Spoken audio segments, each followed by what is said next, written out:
మోషే దీనుడైన వాడు, సాత్వికుడు, అతనిలాగా ఈ భూమి మీద ఇంకొక సాత్వికుడే లేడు అన్న వాక్యాన్ని దేవుడు ఎందుకు రాయించి ఉంటాడు? మోషే వెళ్ళకపోయినా, కానానులో అడుగు పెట్టకపోయినా, ఇంత కష్టపడి 30 లక్షల మందిని ఆయన ఎడారి మొత్తము 40 సంవత్సరములు నడిపించిన చివరకు ఆయనే ఆ వాగ్దాన దేశానికి వెళ్ళలేకపోతూ ఉన్నాడు, అడుగు పెట్టలేకపోతూ ఉన్నాడు.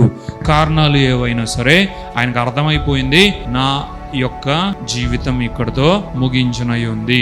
సరే, ఇప్పుడు నెక్స్ట్ ఏం చేయాలి? నేను కూర్చొని ఏడవాలా? నేను కూర్చొని ప్రలాపించాలా? వేదనతో నింపబడాలా? అంగలార్చాలా? కాదు. ఈ ప్రజలకు ఇంకా ఏమేం కావాలో నేను చూసుకోవాలి. వీరికి ఇప్పుడు తక్షణమే నాయకుడు కావాలి. నేను ఇక్కడితో ఆగిపోతే మరలా వీరు ముందుకు వెళ్ళాలి. నేను ఆగిపోతానేమో కానీ వీరు ఆగిపోకూడదు. ఇది దేవుని యొక్క గొప్ప ప్రణాళిక.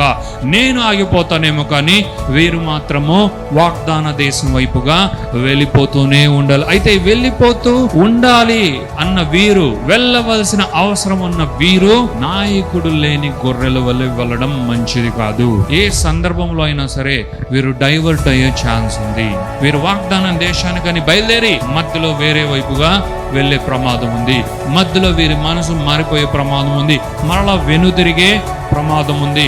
మరలా వెనక్కి వచ్చి మరలా ఈ ఎడారిలోనే సతమతమైపోయి నశించిపోయి మరలా ఇక్కడ నుండి పాత లోకానికి, పాత జీవితానికి వెళ్ళే ప్రమాదం ఉందేమో. ఇలా ఉండడం ఇష్టం లేదు అని గుర్తించిన గొప్ప నాయకుడే మోషే. కాబట్టి తనకేం కావాలో, తనేమై ఉన్నాడో, తను బాగున్నాడు లేదో, తన ర్యాంక్ సిస్టమ్ మంచిగా ఉందో లేదో, ఇప్పుడు తనది నంబర్ 1 ఉందా, నంబర్ 2 ఉందా, ఇవేవి మోషే చూసుకోకుండా అనదర్ లీడర్ కొరకే ఎదురు చూస్తున్నాడు. ఇంత మైటీ లీడర్ ఇంకొక లీడర్ కొరకు ఎదురు చూడడం అన్నదే అసంభవం, అసాధ్యం. కానీ ఇది మోషే జీవితంలో నిజమైంది, సాధ్యమైంది. హల్లెలూయా. ఇంత గొప్ప మోషే తను తాను తగ్గించుకొని, father, let us see another leader. Let these people have a successor after me, a one who will guide and lead these many children of the Almighty God into the promised land. Father, let these